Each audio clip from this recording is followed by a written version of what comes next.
नमस्कार अभ्यर्थियों, आप सभी का स्वागत है। आज की इस वीडियो में हम बात करने वाले हैं एक महत्वपूर्ण नाटक जो आपके सिलेबस से जुड़ा हुआ है और वह नाटक है भारत दुर्दशा। यह नाटक भारतेंदु हरिश्चंद्र जी द्वारा लिखा गया है।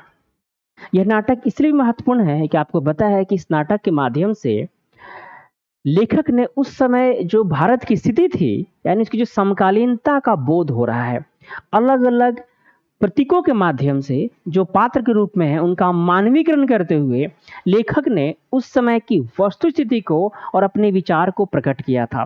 तो भारत दुर्दशा नाटक कह सकते हो कि आधुनिक भारत की एक ऐसी नाटक है जो उस समय की परिस्थिति, समकालीनता, उन सभी वर्षों को लेकर लिखी गई थी और इसका प्रासंगिक देखोगे बोध आज भी हमें महसूस होता है। तो आज हम इसी नाटक के बारे में बात करने वाले हैं। आपको पता है इस नाटक से प्रश्न भी बन रहे हैं और व्याख्या भी पूछा जाता है। तो मैं इस वीडियो में उन महत्वपूर्ण गद्यांशों को लेकर आया हूं जो आपसे व्याख्या करने के लिए परीक्षा में पूछे जाते हैं और पूछे गए हैं। तो वो संभावित है आप जब भी किसी रचना को पढ़ते हैं तो उस रचना को पढ़ते समय आपको इसी प्रकार के गद्यांश पंक्तियों को निकालना होगा ताकि आप अपने एग्जाम को बेहतर दिशा दे सके।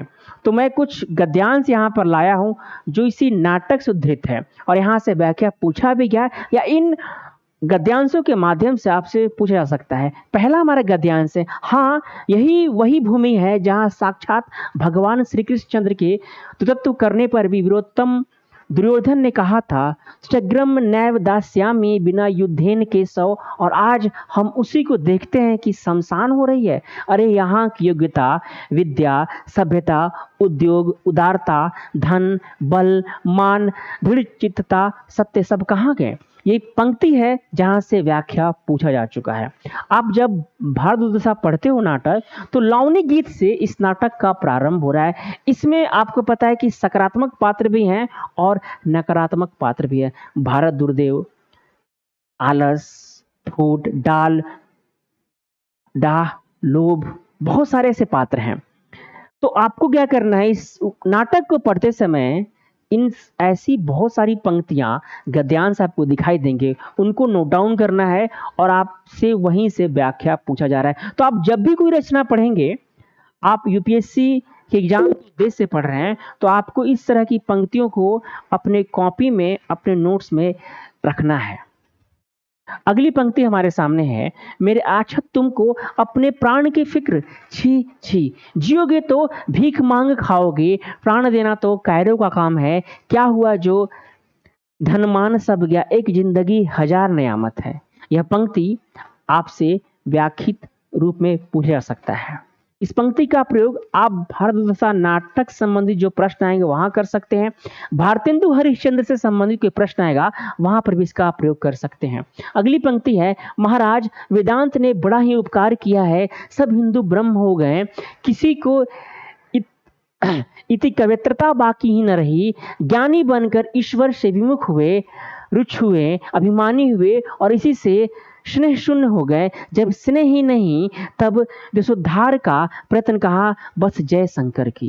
ये एक ऐसी पंक्ति है जहां से व्याख्या आपसे पूछा जा सकता है।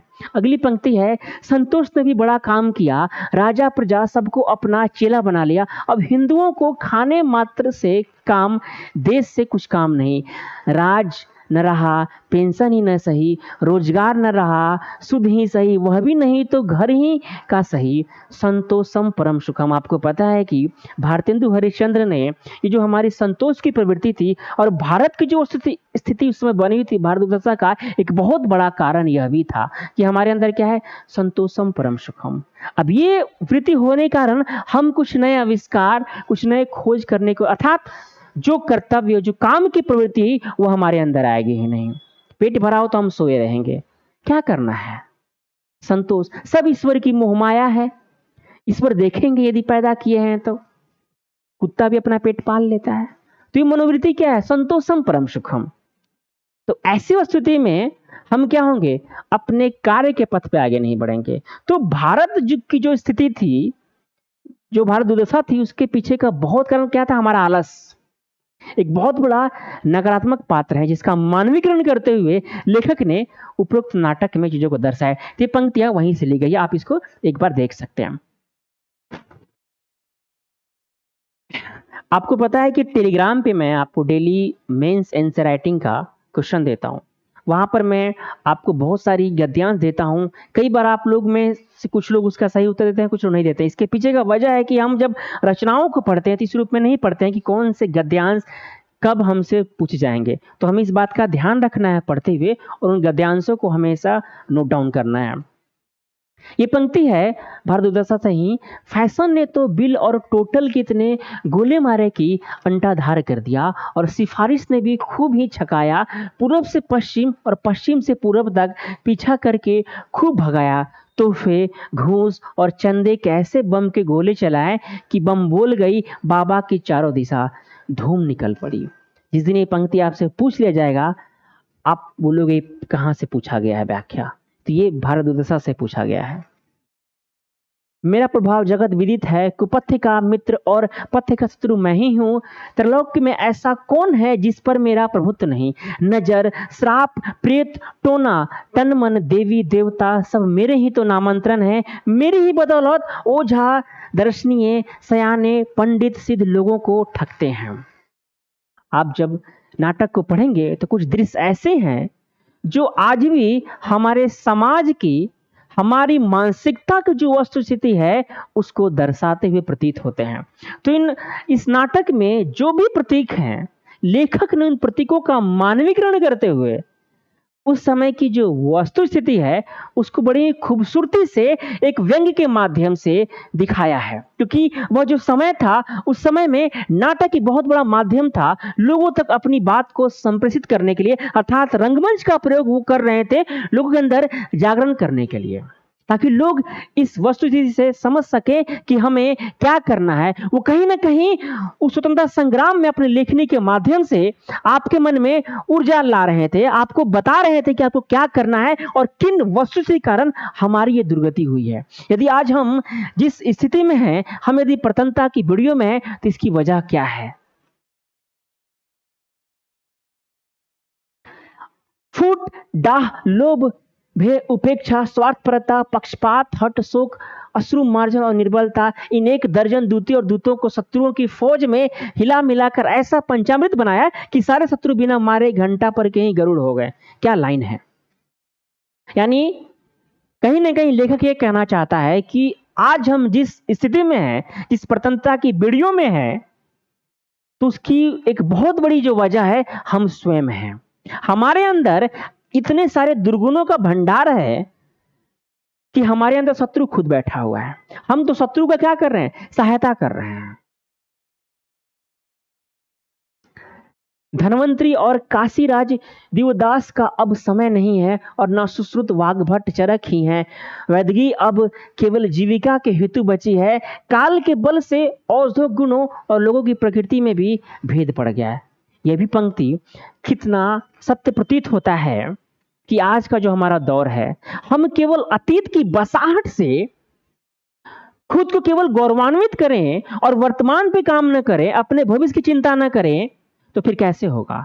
हम केवल अतीत की तरफ जाकर अपना एक स्वर्ण काल देखकर वर्तमान के लिए कुछ नहीं करें तो हमारा भविष्य कैसे बेहतर हो सकता है। सच है कि इस जिंदगी के वास्ते तकलीफ उठाना, मजे में हालमस्त पड़े रहना, सुख के केवल हम में है, आलसी पड़े कुएं में वही तो चैन है। आलसी व्यक्ति क्या है, वो जहां मौजूद है उसको लगता है कि यही जिंदगी है, यही सत्य है, यही यथार्थ है, और इसी में वो मस्त पड़ा रहता है। तो लेखक का कहना यही है कि हम सब क्या हैं, आलसी हो गए। लगता है कि कोई आएगा, कोई अवतार लेगा और हमें इस स्थिति से निकाल के ले जाएगा। हम क्यों करें जो हो रहा है, हम क्यों बदलाव करें। यही सबसे बड़ा आलस है कि हम क्यों करें, कोई और करेगा। भगवान सोम की मैं कन्या हूं, प्रथम वेदों ने मधु नाम से मुझे आदर दिया, फिर देवताओं की प्रिया होने से मैं सुरा कहलाई, और मेरे प्रचार के हेतु श्रोतामणि यज्ञ की सृष्टि हुई। स्मृति और पुराणों में भी प्रवृत्ति मेरी नित्य कहीं गई, तंत्रा तो केवल मेरे ही हेतु बने। क्या बात है। सुरा, आपको पता है कि शराब हमारे समाज की बहुत बड़ी बुराई है। कई राज्यों में इस पे प्रतिबंध भी लगाया गया है और चोरी छिपे चल रहा है। हम पी के मस्त हो रहे हैं। हमको लगता है कि नई जीवन मिल गई हमको। एक बहुत बड़ा वजह आपको पता है हमारे सामाजिक से पीछे होने का कारण है। लेखक उस समय इस बात को समझ चुके थे और हमारी सरकारें क्या हैं, चूंकि उनको आबकारी मिलता है, पैसा मिलता है, तो इसको बंद कर नहीं सकते हैं। जब कोविड हटा, आपको पता है लॉकडाउन खुला, सबसे पहले क्या चीज खुला था? शराब की दुकानें। घर घर डिलीवरी हो रहा था। दवा भले ना पहुंचे आपके घर तक, शराब पहुंच रहा था। तो लेखक उस समय इस वस्तु स्थिति को दिखा रहे थे कि हमारा समाज क्यों इतना पीछे है। आप अक्सर सुनते हो कि जहरीली शराब पीने से कई लोगों की मौत। तो लेखक ये कहना चाहता है कि इस स्थिति के कारण हम सामाजिक रूप से कितना पीछे चले आ रहे हैं। तो एक यह भी बुराई है हमारे समाज की, उन्होंने इस रचना के माध्यम दिखाने की कोशिश की है। हमारी प्रवृत्ति के हेतु कुछ यत्न करने की आवश्यकता नहीं। मनु पुकारते हैं, प्रवृत्ति रेशा भूतानाम, और भागवत में कहा गया है लोके वैमनिष्य सेवा नित्य यास्ति जंतो। उस पर भी वर्तमान समय की सभ्यता की तो मैं मुख्य मूल सूत्र हूं। हाय भारत को आज क्या हो गया है? क्या निसंदेह परमेश्वर इससे ऐसा ही रूठा है? हाय क्या मैं भारत के फिर वे दिन ना आवेंगे? हाय यह वही भारत है जो किसी समय सारी धरती का, इस पृथ्वी का शिरोमणि गिना जाता था। क्या ये प्रसंग आज के लिए प्रासंगिक बोध नहीं कराता है कि हम इस बात का आह्वान करते हैं कि हम विश्वगुरु हैं, लेकिन क्या विश्वगुरु होने का जो विमर्श होना चाहिए वो मौजूद है? एक बार सोचिएगा, इस नाटक में लेखक ने कई प्रश्न खड़ा किए हैं जो आज भी वो प्रश्नों के साथ रचना अपने प्रासंगिकता का बोध कराती है। तो इन सारे गद्यांशों को आप देखिएगा और इसका व्याख्या कीजिएगा, क्योंकि यहीं से आपके लिए व्याख्या पूछा जा रहा है। तो आप जितनी भी रचनाओं को पढ़िए, उनसे प्रमुख गद्यांशों को आप पढ़ते हुए अपनी कॉपी में नोट डाउन कर लीजिए या वहीं पे बुकमार्क कीजिए, क्योंकि वहीं से व्याख्या पूछा जा रहा है। और आपको पता है व्याख्या 10 नंबर का आता है और गद्यांश को पहचानना सबसे मुश्किल हो जाता है। तो इस तरह के मैं अन्य रचनाओं के साथ मैं आपको गद्यांश के रूप में आऊंगा। तो आज की वीडियो में इतना ही। धन्यवाद।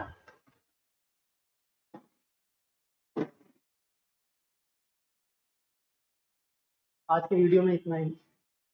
लाइव पे नहीं जा रहा ना, हैं? ओरल ही चल रहा था, ये चल रहा है तो